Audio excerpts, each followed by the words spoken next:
Hello everyone, ঘুরে এসে আবার আমরা লাচাঙে আসি। আর আমাদের হোটেলের ছাদ থেকে ভিউটা দেখো, হাওয়াটা শুনতে পাচ্ছ কত জোরে হাওয়া দিচ্ছে। ইচ্ছা করে ভয়েসটা কাটিনি। তারপর আমরা লাঞ্চ করে বেরিয়ে পড়ি লাচুংয়ের উদ্দেশ্যে। ভিউ এনজয় করতে করতে চলে যাই।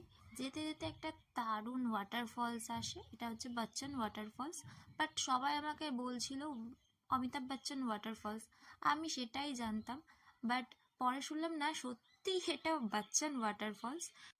দেন আমরা বেরিয়ে পড়ি ওখান থেকে।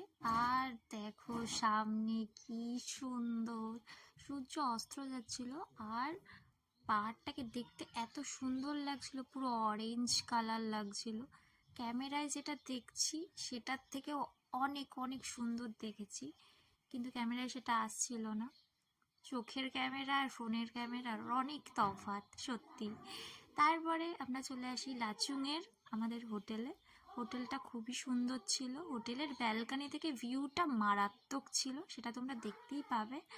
বাট সন্ধে হয়ে গেছিলো, অতটা সেরকম ভালো দেখা যাচ্ছিল না কুয়াশার জন্য। এখন টুকরো টুকরো বরফ পড়ে আছে, চাই না বুঝতে পারছো কি না।